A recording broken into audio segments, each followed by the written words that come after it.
If mu is the coefficient of sliding friction between B and the surface, ये block B है और ये surface के बीच में म्यू क्या दे रखा है, स्लाइडिंग फ्रिक्शन, तो block B will come to rest, rest पे कब आएगा, वो टाइम आपसे पूछ रहा है। तो जाहिर सी बात है बॉडी मूव कर रहा है तो यानी म्यू के, अगर कुछ नहीं दिया है तो म्यू ही लेकर चलेंगे। चलो आंसर बताओ जल्दी से, बताएगा आंसर इसका, देखो समझो। सबसे पहले इसको बैलेंस करो, यानी नॉर्मल रिएक्शन मास m है मान लो ब्लॉक का, तो नीचे की तरफ क्या लगेगा, mg लगेगा, तो नॉर्मल रिएक्शन आपके किसके बराबर हो गया, यानी n बराबर हो जाएगा mg। अब यहाँ पर f के निकाल लो, यानी काइनेटिक फ्रिक्शन, क्योंकि बॉडी मूव कर रहा है तो म्यू इंटू n हो जाएगा, तो f के बराबर म्यू n की जगह क्या रख देंगे, मास इंटू g, तो म्यू mg, यानी f के कितना आ गया, म्यू mg के बराबर हो गया। तो कह रहा है कि if mu is the coefficient of sliding friction between B and the surface, ठीक है, block B will move to rest after a time, तो पहले क्या करो आप एक्सेलरेशन निकाल लो। तो एक्सेलरेशन क्या होता है, फोर्स अपॉन में मास, एक्सेलरेशन क्या होता है, फोर्स अपॉन में मास, तो फोर्स की वैल्यू रखो क्या है, म्यू एम जी अपॉन में, यहाँ क्या आ जाएगा, m से m कट गया, यानी जो एक्सेलरेशन मेरे पास आया वो क्या आया, म्यू जी आया। याद रखना वेलोसिटी इधर है तो एक्सेलरेशन इसके अपोजिट डायरेक्शन में, यानी एक्सेलरेशन को मैं निगेटिव माइनस म्यू जी लूंगा, है ना। अब आपसे टाइम पूछा है तो आप ये बताओ कि आप फॉर्मूला जानते हो, v बराबर क्या होता है, u प्लस ए टी, यही जानते हो ना। अब बोला है कि रेस्ट आफ्टर ए टाइम, मतलब किस टाइम पे ये रेस्ट पे आ जाएगा, तो रेस्ट पे आने का मतलब v की वैल्यू क्या दे रखा है, 0, v कितना दे रखा है, 0, तो इसको 0 रखो। u का मतलब क्या है, इनिशियल वेलोसिटी क्या दे रखा है, v, तो u की जगह रखो v। अब एक्सेलरेशन को मैंने एक्सेलरेशन निकाला, क्या आया है, mu G minus mu G, तो यहाँ पर रख दो माइनस म्यू जी, और यहाँ से टाइम निकाल लो, तो टाइम क्या आ जाएगा, यानी ये इधर आएगा तो म्यू जी टी बराबर v, तो टाइम का फॉर्मूला क्या हो जाएगा, टाइम बराबर हो जाएगा v अपॉन में म्यू जी, किसी ऑप्शन में दे रखा है टाइम बराबर v अपॉन में म्यू जी, v अपॉन में म्यू जी, यानी डी ऑप्शन हो जाएगा। किसी को कोई डाउट है तो बोलो जल्दी से। तो पहले देखो जो भी ब्लॉक है उस पर जो जो फोर्स होता है वो लगाओ, ऊपर क्या लगेगा, नॉर्मल रिएक्शन, नीचे क्या लगेगा, mg लगेगा। अब ये कह रहा है कि ये 2 मीटर पर सेकंड से मूव कर रहा है, तो ये 2 मीटर पर सेकंड से मूव कर रहा है, तो जब भी रिलेटिव की बात करें, देखो यहाँ क्वेश्चन में बोला होगा रिलेटिव टू बेल्ट, तो ये 2 मीटर पर सेकंड से आगे की तरफ मूव कर रहा है, तो ब्लॉक 2 मीटर पर सेकंड से पीछे की तरफ जाएगा। तो मान लो कि ये इधर कितने मीटर से जा रहा है, 2 मीटर पर सेकंड से जा रहा है। अब आपसे g की वैल्यू 10 मीटर पर सेकंड बोला है, आपसे बोला है कि डिस्टेंस कितना कवर करेगा, s की वैल्यू निकालना है। अब सोचो, फोर्स निकालो, एक्सेलरेशन निकालो, सोचो। तो जाहिर सी बात है यहाँ म्यू के दे रखा होगा, म्यू के नहीं दिया है क्या, 2 मीटर पर सेकंड, हाँ म्यू दे रखा है यहाँ पर 0.5, तो सबसे पहले एफ के निकालो। जब भी मूव करेगा तो अगर म्यू भी दिया रहेगा तो मान के चलोगे वो म्यू के है, तो म्यू के इंटू एन, तो एफ के बराबर म्यू की वैल्यू कितना है 0.5, नॉर्मल रिएक्शन mg के बराबर मास इंटू जी, मास भी दे रखा होगा, पढ़ो। अच्छा मास नहीं दिया है, कोई बात नहीं, तो एफ के बराबर 0.5 mg, मास दिया है,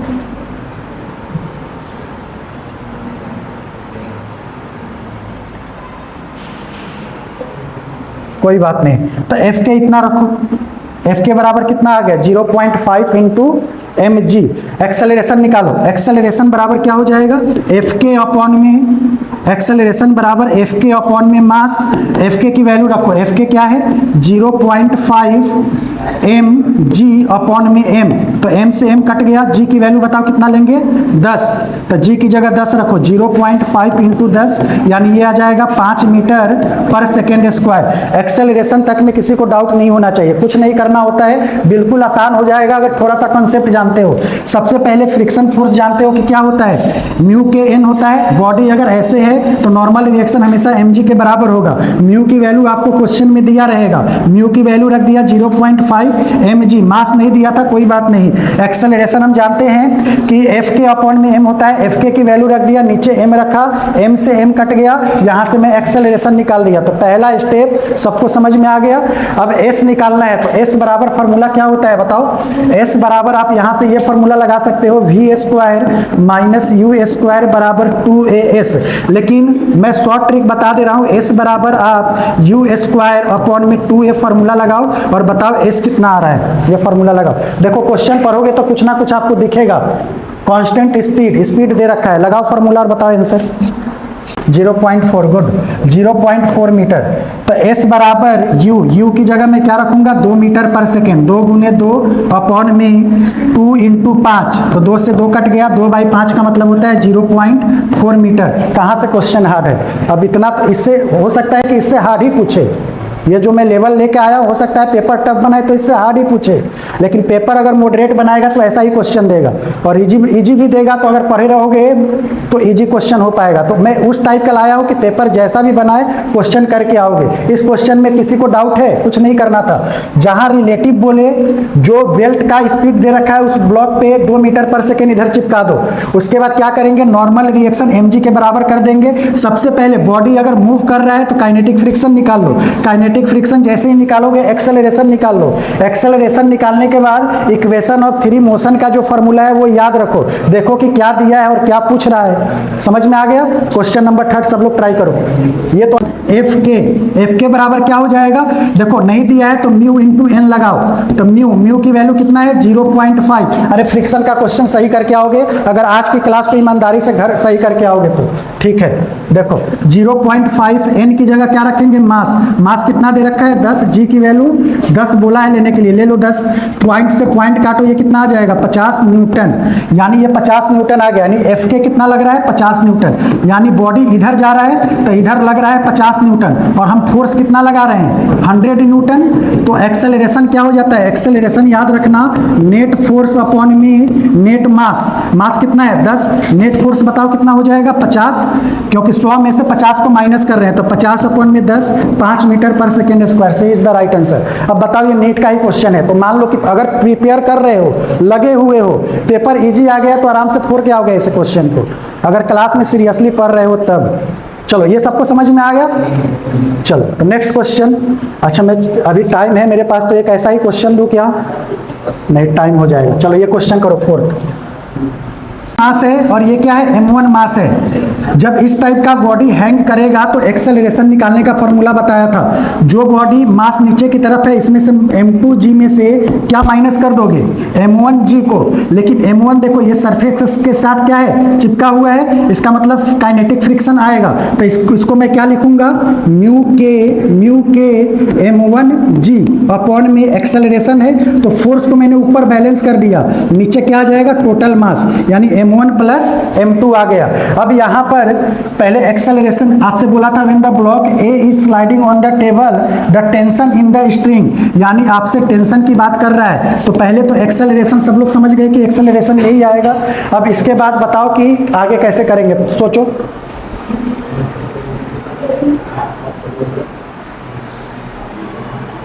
अब मैं क्या कर रहा हूं, बी पे फ्री बॉडी डायग्राम बना रहा हूं, FBD का मतलब फ्री बॉडी डायग्राम।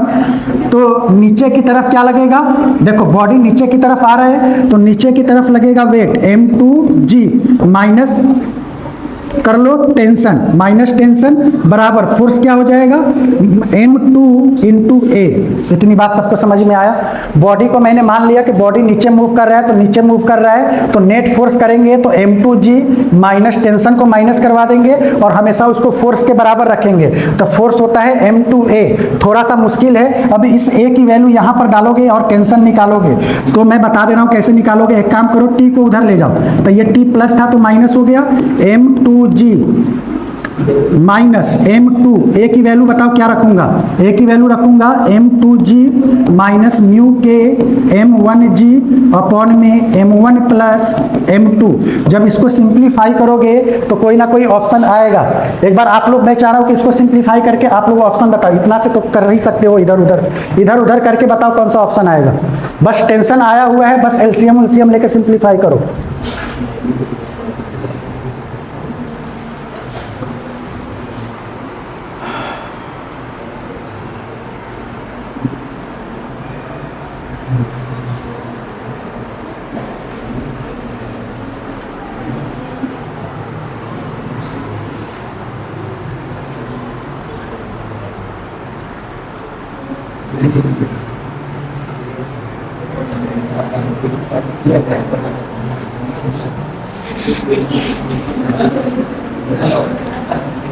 देखो यहां समझो, टेंशन बराबर नहीं करवा देता हूं। इस पूरे में कॉमन बताओ, M2 यहां भी है और M2 यहां भी है। नहीं पढ़ना है मत पढ़ो, लेकिन शांत से देखो, क्योंकि क्वेश्चन करवाया जाता है ना, तो इसमें दिमाग लगता है टीचर का, और तुम लोग बोलोगे तो फिर मैं अच्छे से समझा ही नहीं पाऊंगा। M2 यहाँ से कॉमन ले लो, तो M2 बराबर अपने लिए नहीं ना, तो जो पढ़ रहे बच्चे उनके लिए शांत रहो। M2 कॉमन ले लिए तो यहाँ से G बचेगा, तो G माइनस, देखो कुछ दो ऑप्शन को अभी मैं एलिमिनेट कैसे करूंगा। माइनस को अंदर मल्टीप्लाई करो, M2 कॉमन है तो ये क्या बनेगा, M2G, यानी यहाँ से G और यहाँ से क्या आ जाएगा, माइनस M2G।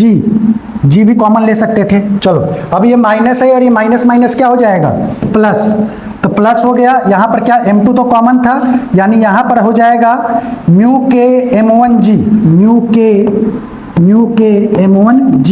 एक काम करो, यहाँ से G अगर कॉमन ले लेता हूँ, समझना आंसर के पास हो, G मैं कॉमन ले लिया तो ब्रैकेट में ऐसे आएगा, यहाँ से G भी कॉमन ले सकते हैं, ये वाला G कॉमन ले लिया तो यहाँ 1 आएगा और यहाँ से G हट जाएगा, है ना। तो बताओ प्लस वाला साइन कहाँ पे है, प्लस वाला साइन कहाँ पे, देखो यहाँ माइनस है, G कॉमन है, ये वाला दोनों ऑप्शन नहीं होंगे, जहाँ प्लस है वही होगा।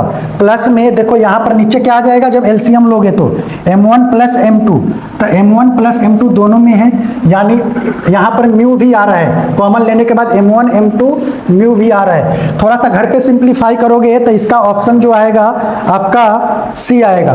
घर पे करना, एक बार मैंने प्रोसेस बता दिया, घर पे आराम से कर लेना, ठीक है। क्वेश्चन नंबर 5 ये करो, क्वेश्चन नंबर 5 लो, क्वेश्चन नंबर 5 देखो, आपसे कह रहा है the downward acceleration of mass M1। इस पे डाउनवर्ड एक्सेलरेशन कितना आएगा, ये मास M1 है, तो एक्सेलरेशन यानी नीचे की तरफ आ रहा है। देखो हिंट में बोला है कि M1 M2 M3 सबको M लेना है, तो सबको M लेना है तो पहले एक्सेलरेशन निकालो। तो एक्सेलरेशन बराबर ये बॉडी क्या हो रहा है, नीचे की तरफ आ रहा है, तो नीचे की तरफ आ रहा है तो इसमें फोर्स क्या लगेगा, M1 इंटू G माइनस, अब यहाँ पर क्या है, सब तो बराबर है, यानी mg माइनस 2m फ्रिक्शन, इसके भी देखो जो सरफेस से सटा होगा ना उसके साथ फ्रिक्शन आएगा, तो म्यू 2m म्यू के है क्या, तो म्यू के जी अपॉन में टोटल मास m कितना हो जाएगा, 3m। पहले ये समझो, A बराबर क्या आ गया, mg माइनस 2 म्यू के जी अपॉन में 3m। अब आपसे पूछा क्या है, एक्सेलरेशन, तो कॉमन लो, कुछ कॉमन लो, यहीं से आंसर आ जाएगा। A बराबर, दोनों में कॉमन क्या है बताओ, mg कॉमन ले ले, देखो mg यहाँ भी है और mg यहाँ भी है, तो कॉमन ले लो तो mg, यानी mg कॉमन लेंगे तो यहाँ से क्या मिलेगा, 1 माइनस mg कॉमन लिए तो यहाँ से क्या बचा, 2 म्यू। देखो आंसर म्यू के टर्म में दिया है तो मैंने म्यू के को म्यू ले लिया, और नीचे क्या है 3m, m से m कट गया, यानी आया क्या, g ब्रैकेट में 1 माइनस 2 म्यू अपॉन में 3। कोई ऑप्शन है क्या, देखो तो कौन सा ऑप्शन मैच कर रहा है, g 1 माइनस 2 हो गया, समझ में आया। चलो ये थीटा एंगल बना रहा है और ये कंपोनेंट f है, तो बताओ ये क्या बनेगा, f cos थीटा, ऊपर की तरफ क्या लगेगा, f sin थीटा, नीचे की तरफ क्या लगेगा, mg, ऊपर की तरफ एक और लगेगा, क्या लगेगा, नॉर्मल रिएक्शन। बैलेंस करो, बैलेंस करो, क्या पूछा है, द एक्सेलरेशन, हमेशा एक्सेलरेशन ही पूछता है, तो बैलेंस करो, बैलेंस करो, फोर्स को बैलेंस करो। ये वर्टिकल कंपोनेंट को बैलेंस कर लिया जाए, तो बताओ वर्टिकल कंपोनेंट को अगर मैं बैलेंस करता हूं तो ऊपर टोटल कितना फोर्स है, ऊपर n लग रहा है और क्या लग रहा है, f sin थीटा, तो यानी यहां पर मैं क्या लिखूंगा, n plus f sin theta बराबर नीचे की तरफ क्या लग रहा है, mg। तो यहां से मैं क्या निकाल लूं, यहाँ से चलो नॉर्मल रिएक्शन बराबर n plus f sin theta mg लिख दिया। अब सुनो, इस बॉडी को आगे की तरफ क्या ले जा रहा है, f cos थीटा, तो अगर आगे की तरफ ले जा रहा है f माइनस m के बराबर क्या हो जाएगा बताओ, देखो f cos थीटा आगे की तरफ ले जा रहा है, तो f cos थीटा माइनस पीछे की तरफ क्या लग रहा है, काइनेटिक फ्रिक्शन, तो f के, और जब भी बॉडी का फोर्स लगाओगे तो मास इंटू एक्सेलरेशन लगाओगे, यानी ये क्या हो जाएगा, मास इंटू एक्सेलरेशन, इसी एक्सेलरेशन की बात कर रहा है। तो इस एक्सेलरेशन की बात कर रहा है, तो अब एफ के बराबर देखो मैं कर रहा हूँ, एफ कॉस थीटा बराबर एफ के को मैं क्या लिखूंगा, म्यू के लिखूंगा, यहाँ पर एन आएगा। अरे इतना तो समझ जाओगे, काइनेटिक फ्रिक्शन क्या होता है, एफ के बराबर क्या होता है, म्यू के इंटू एन। तो यहाँ पर मैंने रखा म्यू के, एन की जगह क्या है, नॉर्मल रिएक्शन किसके बराबर है, हाँ, तो यहाँ पर नॉर्मल रिएक्शन एम जी, यानी यहाँ पर क्या रख दोगे, M G minus M A, यहाँ से ए निकाल, देखो ए किसके बराबर आ रहा है,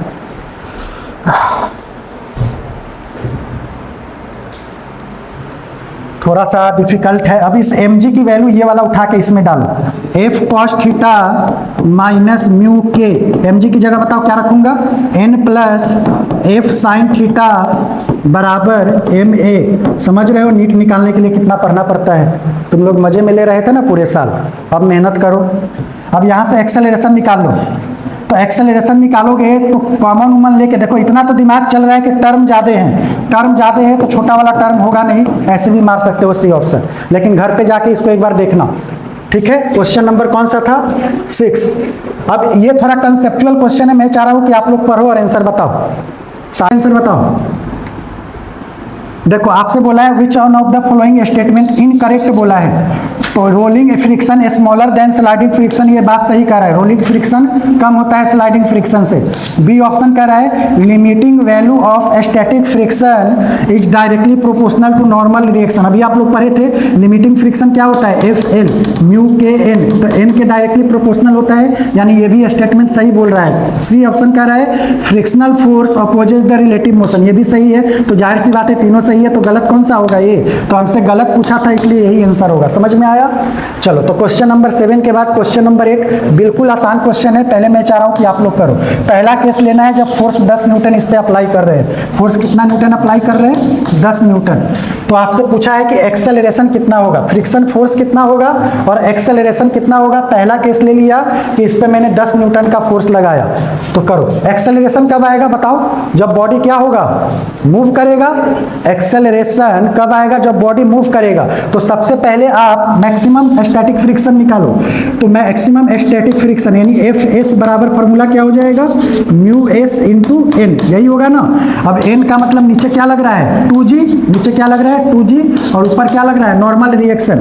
तो एफ एस बराबर म्यू एस की वैल्यू कितना दे रखा है 0.6। देखो मैंने बताया था कि म्यू एस हमेशा म्यू के से ज्यादा होता है, तो देखो ज्यादा दिया है, यानी यहां पर मैं 0.6 रखूंगा। मास कितना है 2, जी की वैल्यू कितना लोगे 10, निकालो एफ एस बराबर कितना हो जाएगा, पॉइंट से 0 काटो, ये कितना आ जाएगा 12 न्यूटन, यानी एफ एस कितना आ गया 12 न्यूटन। अब थोड़ा सा भी दिमाग लगाओगे तो इसका आंसर हाजिर है। देखो 10 न्यूटन से हम फोर्स लगा रहे हैं, लेकिन maximum kinetic friction maximum static friction कितना है 12 न्यूटन। क्या बॉडी आगे बढ़ेगा, क्योंकि 10 न्यूटन फोर्स लगा रहे हो और इस पे फ्रिक्शन फोर्स 12 न्यूटन दे रहा है, यानी अगर बॉडी को मूव करवाना है या तो 12 न्यूटन देना होगा या 12 न्यूटन से ज्यादा देना होगा।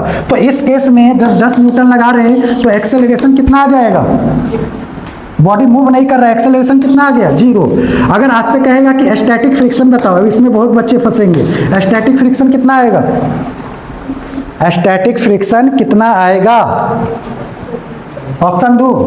पहला ऑप्शन जो निकाले 12 न्यूटन, दूसरा ऑप्शन 10 न्यूटन, तीसरा न्यूटन 8 न्यूटन और डी ऑप्शन 0 न्यूटन। चलो बताओ जल्दी से, चारों ऑप्शन में से कौन सा आएगा, स्टैटिक फ्रिक्शन की वैल्यू क्या होगी यहाँ।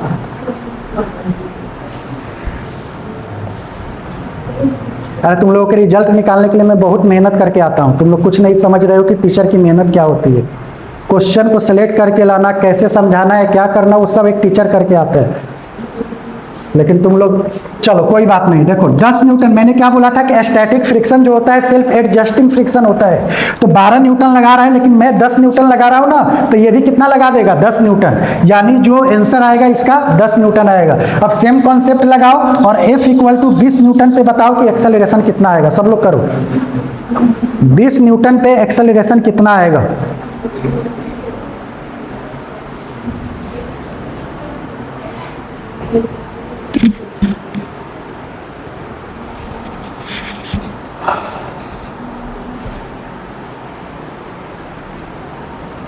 पहले ये बताओ कि क्या बॉडी मूव करेगी, बॉडी मूव करेगी, ये तो सबको समझ में आ गया। क्यों करेगी?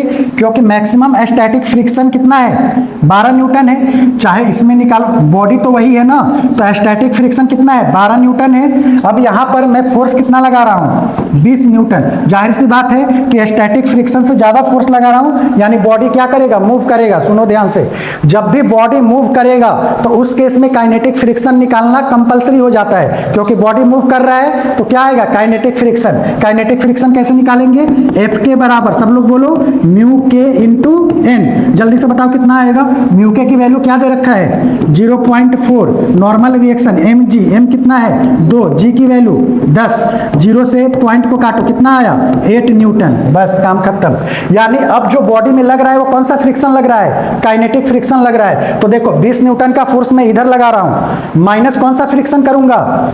स्टैटिक फ्रिक्शन माइनस मत करना। कौन सा फ्रिक्शन माइनस करूंगा? Kinetic friction. कौन सा फ्रिक्शन? एक्सेलरेशन निकालना है तो क्या फोर्स फॉर्मूला लिखेंगे? एफ नेट अपॉन में मास। तो एफ नेट का मतलब उधर मैं लगा रहा हूं 20 न्यूटन का। अब फ्रिक्शन फोर्स बहुत बच्चे ना 12 माइनस कर देते हैं, वही चीज समझा रहा हूं। काइनेटिक फ्रिक्शन को माइनस करेंगे, यानी 8 अपॉन में एम कितना है? 2। सॉल्व करो, 10 में 12, 20 में से 8 गया, कितना हो गया? 12 अपॉन में 2, यानी एक्सेलरेशन कितना आ जाएगा? 6 मीटर पर सेकेंड स्क्वायर। बस खत्म कहानी, यही करना था। तो जब भी ऐसा क्वेश्चन पूछे कि एक्सेलरेशन क्या होगा, म्यू एस म्यू के दिया होगा, सबसे पहले स्टैटिक फ्रिक्शन निकालोगे। स्टैटिक फ्रिक्शन की वैल्यू लगाए गए फोर्स से ज्यादा है, बॉडी मूव नहीं करेगा, एक्सेलरेशन 0 होगा। जब स्टैटिक फ्रिक्शन की वैल्यू लगाए गए फोर्स से कम है तो बॉडी मूव करेगा। जैसे ही बॉडी मूव करेगा काइनेटिक फ्रिक्शन निकालोगे। एक्सेलरेशन के लिए लगाए गए फोर्स में से काइनेटिक फ्रिक्शन को माइनस करोगे और मास से डिवाइड करोगे। नीट का प्रीवियस ईयर उठाकर देखना, इस कॉन्सेप्ट पे भर भर के क्वेश्चन पूछा है। सबसे आसान क्वेश्चन यही है, अगर तुम लोग समझ गए होगे तो। चलो नेक्स्ट क्वेश्चन ये वाला करो, एक बार इसको देखो, एक बार कहीं डाउट है तो पूछो।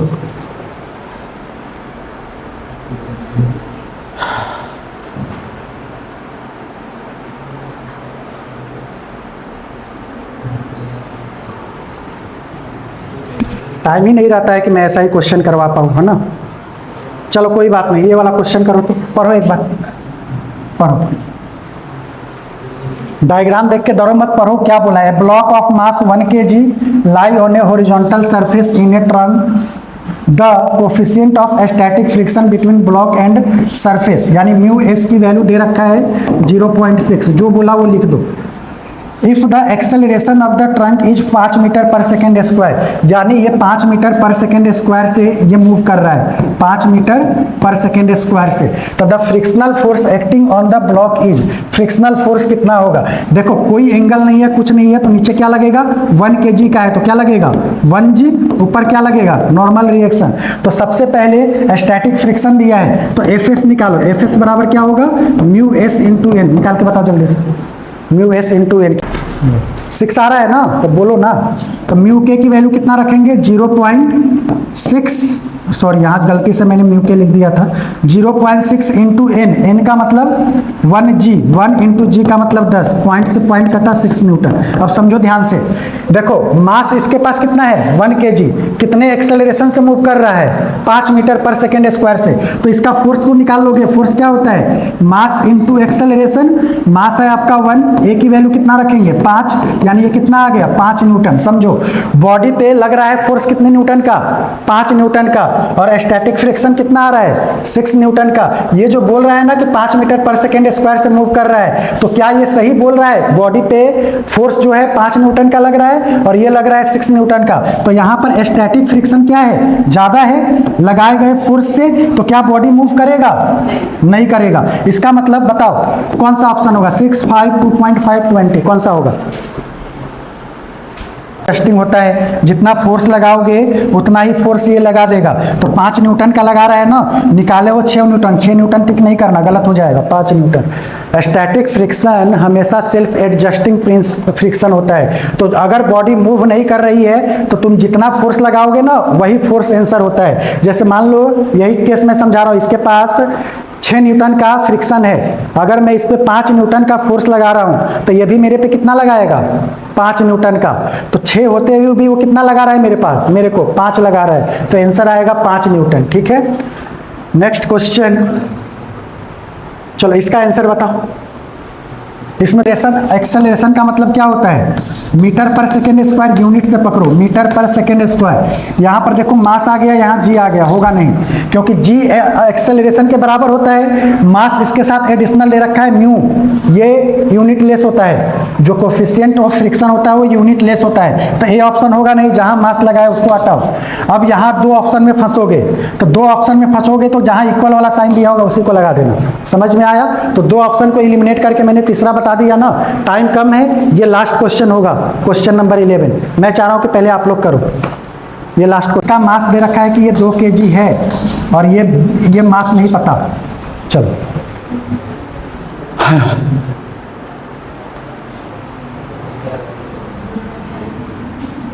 जी मैक्सिमम बराबर एफ लिमिटिंग होता है, एफ लिमिटिंग, बस यहां से ये मास निकाल दोगे। अब एफ लिमिटिंग क्या होता है? अभी बताया था म्यू एस इंटू एन, और यहाँ पर एम जी, बस ये इसको पहले एन की जगह रखो, आंसर आ जाएगा। एन की जगह क्या रखोगे?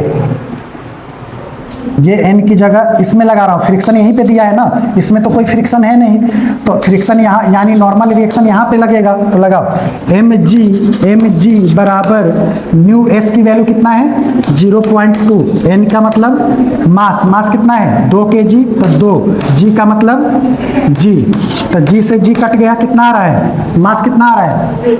बहुत अच्छा, तो मास आ जाएगा 0.4 kg। ये 10